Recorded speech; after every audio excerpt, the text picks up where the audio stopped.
ಹೊನ್ನು ಮಣ್ಣು. ಈ ಜಗತ್ತಿನಲ್ಲಿ ಏನೇ ಕ್ರೈಮ್ ಆಗಲಿ ಅದರ ಹಿಂದಿರೋದು ಈ ಮೂರೇ ಕಾರಣ. ಅಪರಾಧ ಮಾಡುವಾಗ ಪಾಪಿಗಳ ಮನಸ್ಸಲ್ಲಿ ದುರಾಸೆ, ಮೋಹ, ಆಕ್ರೋಶ, ಕಾಮ ಹೀಗೆ ಏನಿರುತ್ತೋ ಏನೋ ಆಗಬಾರದ್ದು ಆಗಿ ಸಿಕ್ಕಿಬಿದ್ದ ಮೇಲೆ ಪ್ರತಿಯೊಬ್ಬ ಅಪರಾಧಿಗೂ ಅನಿಸೋದು ಮನಸ್ಸಿನಲ್ಲಿ ಕಾಡೋ ಮೊದಲ ಮತ್ತು ಕೊನೆಯ ಪ್ರಶ್ನೆ ಒಂದೇ, ಇದೆಲ್ಲ ಬೇಕಿತ್ತ? ಇದೇ ಹೊತ್ತಿನ ವಿಶೇಷ ನಿಸಾರ್ ನಿಜಲಿಂಗ ಸ್ವಾಮಿ ರಹಸ್ಯ. ನಾನು ಕೀರ್ತಿಶ್ರೀ.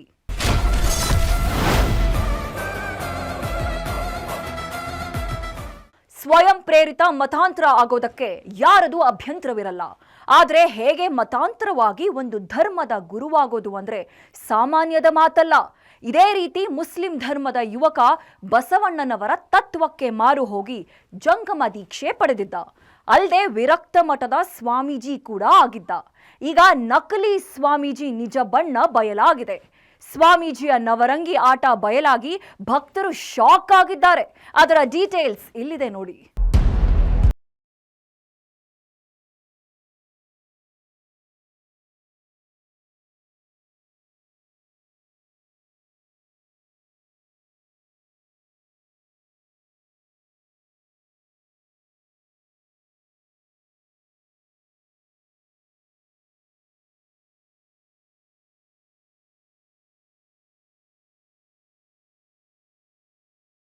ಕಾಣುತ್ತಿರೋ ವ್ಯಕ್ತಿಯ ಹೆಸರು ನಿಜ್ಲಿಂಗ್ ಸ್ವಾಮಿ ಅಲಿಯಾಸ್ ಮೊಹಮ್ಮದ್ ನಿಸಾರ್.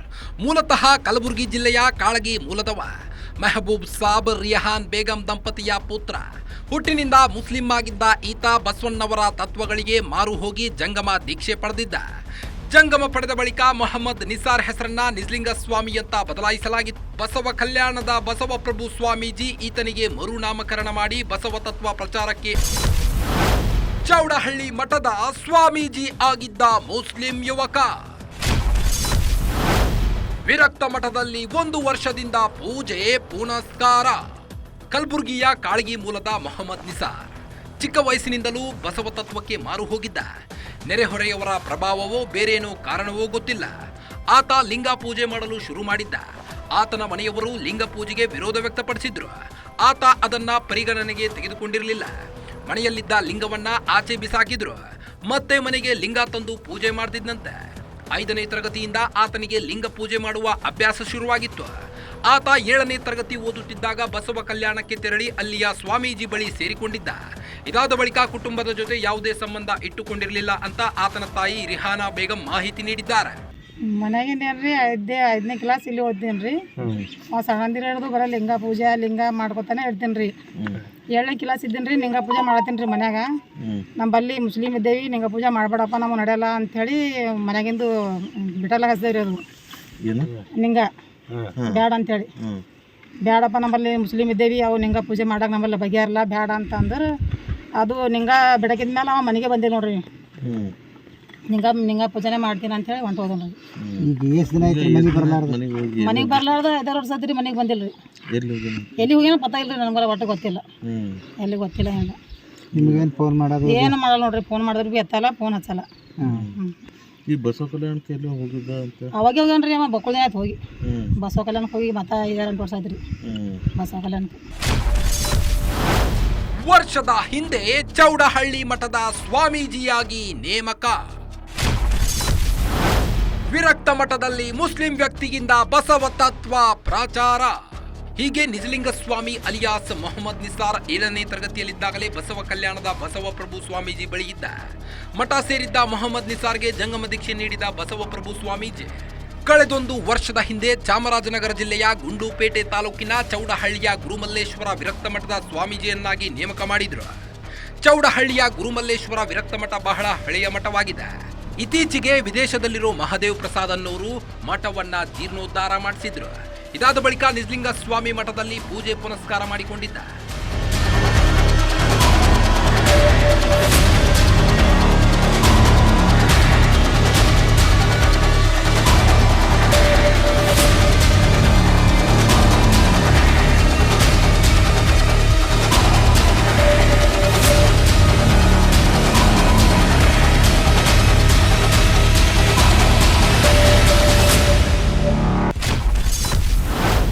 ವರ್ಷ ವರ್ಷದ ಬಳಿಕ ಬಯಲಾಗಿತ್ತು ಸ್ವಾಮೀಜಿಯ ಅಸಲಿಯತ್ತು. ಮೂಲತಃ ಮುಸ್ಲಿಂ ಎಂದು ಗೊತ್ತಾಗುತ್ತಿದ್ದಂತೆ ಪೀಠ ತ್ಯಾಗ. ಹೀಗೆ 1 ವರ್ಷ ಚೌಡಹಳ್ಳಿಯ ಗುರುಮಲ್ಲೇಶ್ವರ ವಿರಕ್ತ ಮಠದಲ್ಲಿ ಸ್ವಾಮೀಜಿಯಾಗಿ ಪೂಜೆ ಪುನಸ್ಕಾರ ಮಾಡಿಕೊಂಡಿದ್ದ ನಿಜಲಿಂಗ ಸ್ವಾಮಿ ಅಲಿಯಾಸ್ ಮೊಹಮ್ಮದ್ ನಿಸಾರ್ ಕುರಿತು ಯಾರಿಗೂ ಅನುಮಾನ ಬಂದಿರಲಿಲ್ಲ. ವರ್ಷದಿಂದ ಮಠದಲ್ಲಿ ಸ್ವಾಮೀಜಿಯಾಗಿದ್ದ ನಿಜಲಿಂಗ ಸ್ವಾಮೀಜಿ ಅಲಿಯಾಸ್ ಮೊಹಮ್ಮದ್ ನಿಸಾರ್ ಇತ್ತೀಚೆಗೆ ಮಠದ ಕೆಲ ಭಕ್ತರ ಜೊತೆ ಆಪ್ತತೆ ಬೆಳೆಸಿಕೊಂಡಿದ್ದ. ಈ ಸಲುಗೆಯ ಮೇಲೆ ತನ್ನ ಮೊಬೈಲ್ ಕೂಡ ಅವರಿಗೆ ಕೊಟ್ಟಿದ್ದ. ಯಾವಾಗ ನಿಜಲಿಂಗ ಸ್ವಾಮಿ ಅಲಿಯಾಸ್ ಮೊಹಮ್ಮದ್ ನಿಸಾರ್ ಮೊಬೈಲ್ ಕೆಲ ಭಕ್ತರ ಕೈಗೆ ಹೋಗಿತ್ತು, ಆಗ ಅವರಿಗೆ ಇವನ ಬಂಡವಾಳ ಗೊತ್ತಾಗಿದೆ. ಈತ ಮೂಲತಃ ಲಿಂಗಾಯತ ಅಲ್ಲ, ಮುಸ್ಲಿಂ ಸಮುದಾಯಕ್ಕೆ ಸೇರಿದವನು ಅನ್ನೋದಕ್ಕೆ ಆತನ ಮೂಲ ಆಧಾರ್ ಕಾರ್ಡ್, SSLC ಅಂಕಪಟ್ಟಿ ಸೇರಿ ಹಲವು ದಾಖಲೆಗಳು ಸಿಕ್ಕಿದ್ವು. ಇದನ್ನ ಆ ಭಕ್ತರು ತಮ್ಮ ಮೊಬೈಲ್ನಲ್ಲಿ ರೆಕಾರ್ಡ್ ಮಾಡಿಕೊಂಡಿದ್ರು. ಯಾವಾಗ ಆತನ ಅಸಲಿಯತ್ತು ಬಯಲಾಯಿತು, ಆತ ಪೀಠ ತ್ಯಾಗ ಮಾಡಿ ಊರಿನಿಂದ ನಾಪತ್ತೆಯಾಗಿದ್ದಾನೆ.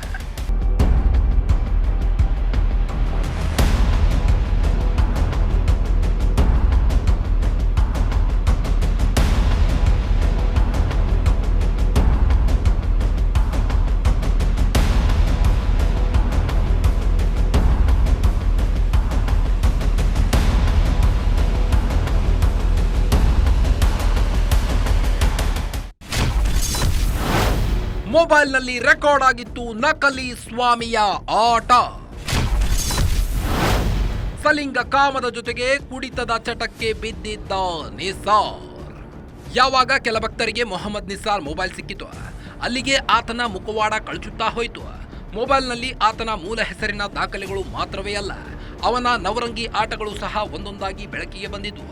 ಯುವಕನೊಬ್ಬನ ಜೊತೆ ಮೊಹಮ್ಮದ್ ನಿಸಾರ್ ಸಲಿಂಗ ಕಾಮದಲ್ಲಿ ತೊಡಗಿದ್ದ ವಿಡಿಯೋ ಕೂಡ ಸಿಕ್ಕಿತ್ತು. ಅಲ್ಲದೆ ಮೊಹಮ್ಮದ್ ನಿಸಾರ್ ಕುಡಿತದ ಚಟವನ್ನ ಕೂಡ ಬೆಳೆಸಿಕೊಂಡಿದ್ದ. ಯಾವಾಗ ಈತನ ನವರಂಗಿ ಆಟಗಳು ಗೊತ್ತಾದ್ವು, ಮಠದ ಭಕ್ತರು ಫುಲ್ ಗರಂ ಆಗಿದ್ರು. ಭಕ್ತರ ಕೋಪಕ್ಕೆ ಹೆದರಿದ್ದ ಮೊಹಮ್ಮದ್ ನಿಸಾರ್ ಪೀಠ ತ್ಯಾಗ ಮಾಡಿ ಊರು ಬಿಟ್ಟು ಪರಾರಿಯಾಗಿದ್ದಾನೆ. ಕೇವಲ ತಾನು ಮಾತ್ರ ಉತ್ತಮ ಅಂಕ ಗಳಿಸೋದು ಮುಖ್ಯವಲ್ಲ, ತನ್ನ ಸಹಪಾಠಿಗಳು ಸಹ ಉತ್ತಮ ಅಂಕ ಗಳಿಸಬೇಕು ಅನ್ನೋ ಮಹದಾಸೆ ಇಟ್ಟುಕೊಂಡಿದ್ದಂತೆ. ಇದೇ ಕಾರಣಕ್ಕೆ ಯಾರಿಗೆ ಯಾವುದೇ ರೀತಿಯ ಡೌಟ್ ಇದ್ರೂ ಕ್ಲಿಯರ್ ಮಾಡ್ತಿದ್ದ ಅಂತ ಶಿಕ್ಷಕರು ಹೇಳ್ತಾರೆ. ಅಲ್ಲದೆ ಜಂಗಮ ದೀಕ್ಷೆ ಪಡೆಯೋ ಕುರಿತು ಅವರ ಜೊತೆ ಚರ್ಚೆ ಮಾಡಿದ್ದಂತೆ. ಜೊತೆಗೆ ಬಸವಣ್ಣನವರ ವಚನಗಳನ್ನ ಚೆನ್ನಾಗಿ ಬಾಯ್ಪಾಟ್ ಮಾಡಿದ್ದ ಅಂತ ಹೇಳ್ತಾರೆ. ವಿದ್ಯಾರ್ಥಿ ಸಹಜವಾಗಿ ಪ್ರತಿ ಮಾತಿಗೆ ಶರಣು ಶರಣಾರ್ಥಿ ಅಂತಕ್ಕಂಥದ್ದು, ವಚನಗಳನ್ನು ಉಲ್ಲೇಖ ಮಾಡ್ತಕ್ಕಂಥದ್ದು, ಶಾಲೆಯ ಕಾರ್ಯಕ್ರಮಗಳಲ್ಲಿ ಭಾಷಣದಲ್ಲಿ ವಚನಗಳನ್ನು ಉಲ್ಲೇಖ ಮಾಡ್ತಕ್ಕಂಥದ್ದು ನೋಡಿದ್ರೆ ವಿದ್ಯಾರ್ಥಿಯಲ್ಲಿ ಈ ಸಹಜವಾಗಿ ಆತನಲ್ಲಿ ಈ ವಚನ ಬಗ್ಗೆ ಭಾಳ ಆಸಕ್ತಿ ಇತ್ತು ಮತ್ತು ಬಸವ ತತ್ವದ ಮೇಲೆ ಭಾಳ ಆಸಕ್ತಿ ಇತ್ತು ಅಂತಕ್ಕಂಥದ್ದು ತಿಳಿದು ಬರ್ತಾ ಇತ್ತು. ಮತ್ತು ಅನೇಕ ಸಂದರ್ಭದಲ್ಲಿ ಬರೀತಕ್ಕಂಥ ಸಂದರ್ಭದಲ್ಲಿ ವಚನಗಳನ್ನು ಕೂಡ ಬರೆದು ನಮ್ಮನ್ನು ತೋರಿಸಿದ್ದ. ಒಳ್ಳೆಯ ಸಾಹಿತ್ಯ ಇತ್ತು, ವಚನ, ಭಕ್ತಿ, ಲಿಂಗ ದೀಕ್ಷೆ ಇಂಥದ್ರ ಬಗ್ಗೆ ಆತ ಎಲ್ಲ ಲೇಖನಗಳನ್ನು ಬರೀತಕ್ಕಂಥದ್ದು ಅವನಲ್ಲಿ ನಾವು ಕಂಡುಕೊಂಡಿದ್ದೇವೆ. ವಿದ್ಯಾರ್ಥಿ ಜೀವನದಲ್ಲಿ ಅವರ ನಡವಳಿಕೆ ಹೇಗಿತ್ತು? ವಿದ್ಯಾರ್ಥಿ ಜೀವನದಲ್ಲಿ ಒಳ್ಳೆಯ ನಡವಳಿಕೆ ಇತ್ತು.